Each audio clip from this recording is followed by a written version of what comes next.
شروع اللہ کے نام سے جو بڑا مہربان نہایت رحم والا ہے۔ اور ان سے اس گاؤں کا حال تو پوچھو جو لب دریا واقع تھا، جب یہ لوگ ہفتے کے دن کے بارے میں حد سے تجاوز کرنے لگے، یعنی اس وقت کہ ان کے ہفتے کے دن مچھلیاں ان کے سامنے پانی کے اوپر آتیں، اور جب ہفتے کا دن نہ ہوتا تو نہ آتیں۔ اسی طرح ہم ان لوگوں کو ان کی نافرمانیوں کے سبب آزمائش میں ڈالنے لگے۔ اور جب ان میں سے ایک جماعت نے کہا کہ تم ایسے لوگوں کو کیوں نصیحت کرتے ہو جن کو خدا ہلاک کرنے والا یا سخت عذاب دینے والا ہے، تو انہوں نے کہا اس لیے کہ تمہارے پروردگار کے سامنے معذرت کر سکیں، اور عجب نہیں کہ وہ پرہیزگاری اختیار کریں۔ جب انہوں نے ان باتوں کو فراموش کر دیا جن کی ان کو نصیحت کی گئی تھی، تو جو لوگ برائی سے منع کرتے تھے ان کو ہم نے نجات دی، اور جو ظلم کرتے تھے ان کو بڑے عذاب میں پکڑ لیا کہ نافرمانی کیے جاتے تھے۔ غرض جن اعمال بد سے ان کو منع کیا گیا تھا، جب وہ ان پر اصرار اور ہمارے حکم سے گردن کشی کرنے لگے تو ہم نے ان کو حکم دیا کہ ذلیل بندر ہو جاؤ۔ اور اس وقت کو یاد کرو جب تمہارے پروردگار نے یہود کو آگاہ کر دیا تھا کہ وہ ان پر قیامت تک ایسے شخص کو مسلط رکھے گا جو ان کو بری بری تکلیفیں دیتا رہے۔ بے شک تمہارا پروردگار جلد عذاب کرنے والا ہے، اور وہ بخشنے والا مہربان بھی ہے۔ اور ہم نے ان کو جماعت جماعت کر کے ملک میں منتشر کر دیا،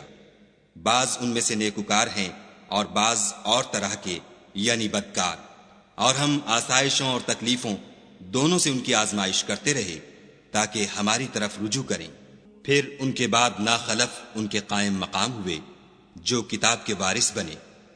یہ بے تعمل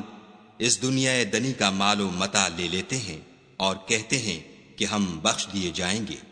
اور لوگ ایسوں پر طعن کرتے ہیں اگر ان کے سامنے بھی ویسا ہی مال آ جاتا ہے تو وہ بھی اسے لے لیتے ہیں۔ کیا ان سے کتاب کی نسبت عہد نہیں لیا گیا کہ خدا پر سچ کے سوا اور کچھ نہیں کہیں گے، اور جو کچھ اس کتاب میں ہے اس کو انہوں نے پڑھ بھی لیا ہے، اور آخرت کا گھر پرہیزگاروں کے لیے بہتر ہے، کیا تم سمجھتے نہیں؟ اور جو لوگ کتاب کو مضبوط پکڑے ہوئے ہیں اور نماز کا التزام رکھتے ہیں ان کو ہم اجر دیں گے کہ ہم نیکوکاروں کا اجر ضائع نہیں کرتے۔ اور جب ہم نے ان کے سروں پر پہاڑ اٹھا کھڑا کیا گویا وہ سائبان تھا، اور انہوں نے خیال کیا کہ وہ ان پر گرتا ہے، تو ہم نے کہا کہ جو ہم نے تمہیں دیا ہے اسے زور سے پکڑے رہو، اور جو اس میں لکھا ہے اس پر عمل کرو تاکہ بچ جاؤ۔ اور جب تمہارے پروردگار نے بنی آدم سے یعنی ان کی پیٹھوں سے ان کی اولاد نکالی تو ان سے خود ان کے مقابلے میں اقرار کرا لیا، یعنی ان سے پوچھا کہ کیا میں تمہارا پروردگار نہیں ہوں؟ وہ کہنے لگے کیوں نہیں، ہم گواہ ہیں کہ تو ہمارا پروردگار ہے۔ یہ اقرار اس لیے کرایا تھا کہ قیامت کے دن کہیں یوں نہ کہنے لگو کہ ہم کو تو اس کی خبر ہی نہ تھی، یا یہ نہ کہو کہ شرک تو پہلے ہمارے بڑوں نے کیا تھا اور ہم تو ان کی اولاد تھے جو ان کے بعد پیدا ہوئے،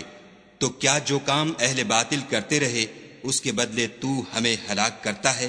اور اسی طرح ہم اپنی آیتیں کھول کھول کر بیان کرتے ہیں تاکہ یہ رجوع کریں۔ اور ان کو اس شخص کا حال پڑھ کر سنا دو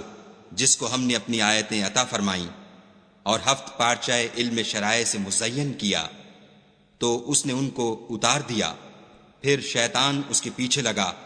تو وہ گمراہوں میں ہو گیا۔ اور اگر ہم چاہتے تو ان آیتوں سے اس کے درجے کو بلند کر دیتے، مگر وہ تو پستی کی طرف مائل ہو گیا اور اپنی خواہش کے پیچھے چل پڑا، تو اس کی مثال کتے کی سی ہو گئی کہ اگر سختی کرو تو زبان نکالے رہے اور یوں ہی چھوڑ دو تو بھی زبان نکالے رہے۔ یہی مثال ان لوگوں کی ہے جنہوں نے ہماری آیتوں کو جھٹلایا، تو ان سے یہ قصہ بیان کر دو تاکہ وہ فکر کریں۔ جن لوگوں نے ہماری آیتوں کی تکذیب کی ان کی مثال بری ہے، اور انہوں نے نقصان کیا تو اپنا ہی کیا۔ جس کو خدا ہدایت دے وہی راہ یاب ہے، اور جس کو گمراہ کرے تو ایسے ہی لوگ نقصان اٹھانے والے ہیں۔ اور ہم نے بہت سے جن اور انسان دوزخ کے لیے پیدا کیے ہیں، ان کے دل ہیں لیکن ان سے سمجھتے نہیں، اور ان کی آنکھیں ہیں مگر ان سے دیکھتے نہیں، اور ان کے کان ہیں پر ان سے سنتے نہیں۔ یہ لوگ بالکل چارپایوں کی طرح ہیں بلکہ ان سے بھی بھٹکے ہوئے، یہی وہ ہیں جو غفلت میں پڑے ہوئے ہیں۔ اور خدا کے سب نام اچھے ہی اچھے ہیں، تو اس کو اس کے ناموں سے پکارا کرو، اور جو لوگ اس کے ناموں میں کجی اختیار کرتے ہیں ان کو چھوڑ دو، وہ جو کچھ کر رہے ہیں ان قریب اس کی سزا پائیں گے۔ اور ہماری مخلوقات میں سے ایک وہ لوگ ہیں جو حق کا رستہ بتاتے ہیں اور اسی کے ساتھ انصاف کرتے ہیں۔